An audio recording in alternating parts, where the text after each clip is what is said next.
Hey, what's up everybody? I think it's time that we do a sim studio tour, so I wanted to show you guys real quick. Come on down with me. So this is our basement here, and in the basement, of course, is awesome stuff like TVs and couches, but in here is where the magic really happens. Come on in, I'll show you guys. So the YouTube studio's over here, and the cool lights. You can take a look up here at the lights real quick. So when you guys see a YouTube video, you're seeing all that stuff from behind, but we see this over here. This is the sim with a monitor and a computer, some flight controls. I got a little kind of a little side desk over here. Let me get this thing fired up while I'm talking about this here. So this is just an extra monitor so that I can run some of the extra equipment. And this is just a PlayStation 5 monitor over here for when I don't want to sim, but I want to play Grand Theft Auto or something, right? So back over here, let's take a look at this. I got the lights underneath here going on so that we can kind of see a little bit more. And we got the flight controls. We got a lot of real sim gear stuff here. So we got the G5s, the 530, the 430.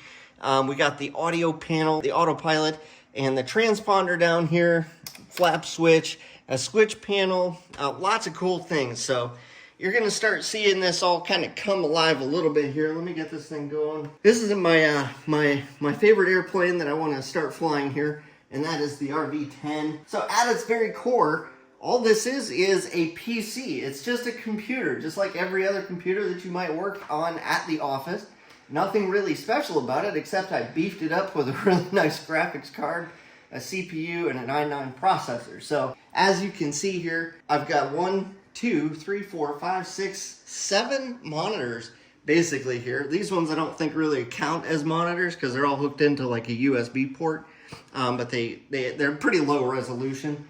So as easy as it is, if I just on a whim say I want to go for a flight, I come up here and I can start it up as quickly as starting up Air Manager. I normally start up Air Manager first, which is a sim innovation software, and you can see that firing up down here, and then we can show them on the flight simulator. So if I come over here, click show, come down here, and you can see it on the touch screen as well. So it just fired up here, and then the G5. So this is how it goes once you get that up and running. I just have to start up X-Plane. So I'm playing with X-Plane 11, and everything is working the way that it should.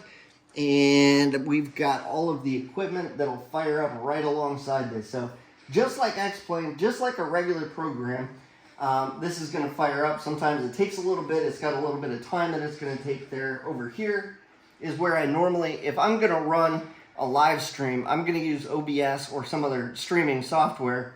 And that's what I'm using this for. That way I can use the sim like it's a sim. I can use Pilot Edge and talk to you guys while I'm streaming, while I'm sitting here doing my thing, and then over here. So let's come over here real quick. So we're just going to run in here. Once it's up and running, we just pick our aircraft. We say, let's fly, let's see, I think that's the Cessna 172 in Sparta, and then click start flight. So that starts up. While that's starting up, what's going to happen is down here, if you show this, the G5s are going to pop up, and then down here the 530 and the 430 will come up as this is starting up. Okay, so while you're down here, we also have the flight controls, and I wanted to kind of show this, highlight the way that this works. A lot of people don't have rudder pedals, but if they do, they run into problems because they're normally kind of short, and they actually shove right up against the back.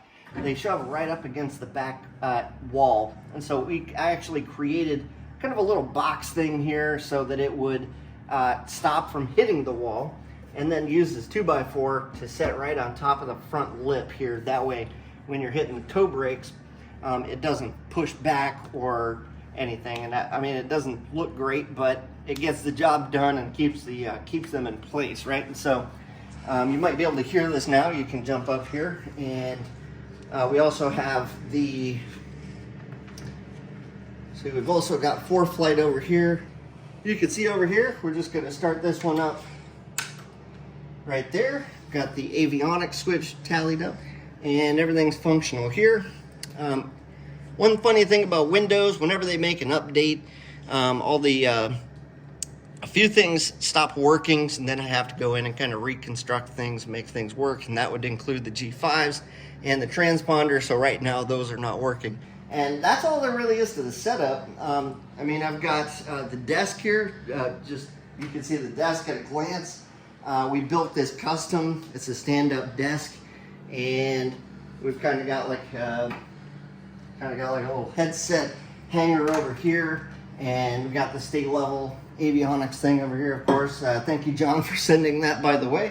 That's the panel. The panel was created by state level avionics, and that is, it's a precision cut piece of metal where we mounted all of the fun stuff that went in here. So I put a lot of time and effort into finding the right parts and pieces and the right avionics that everything worked together, and then we put that stuff in here, and we kind of solidified it. Once you do that, you kind of solidified it. There's a little bit of room in here for expansion, and maybe we'll do something. If we ever expand on this, we'll make another video, we'll do another tour, but until then, that's what we have, and everything kind of works there, so everything's functional. We got the buttonology, we can twist knobs, we can put in the nearest place that we want to go, so we can say, yeah, I want to go to whatever airport. Let's see if I can just find some random place, hit enter, activate that, and you can see this popping up. Now we know where we're going. I have no idea where this place is. I just threw that in there, but it looks like it's 355 miles away at a direct track of 229. So I can take off just like I would normally. I've got my keyboard over here so I can make any control inputs that I want. I've got left and right toggles on the controller here, so if I want to look to the left or the right while I'm flying, because I only have the one screen, I can still go left and right just like this, and I can look forward just by pushing forward on basically what would be considered the trim switch, but I also have a trim over here so I can set the trim as needed.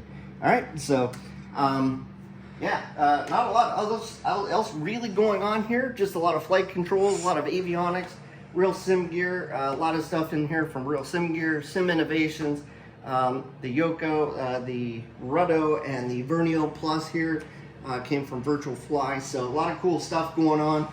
And if you guys want to see more, if you guys want to see what else went into this, if you want to see a more polished off video, I'll put a link up here, or up here, wherever it ends up, so that you guys can go see that video. And we cover, it's a little more polished of a video, so you guys will be able to look into that and see, you know, costs associated and what went into the actual stuff. You'll see all the B-roll and the fun stuff that went on with that, with the whole build. So lots of cool stuff. I hope you guys have enjoyed this. If you guys like this material, you guys want to see more, hit that like and subscribe button, please.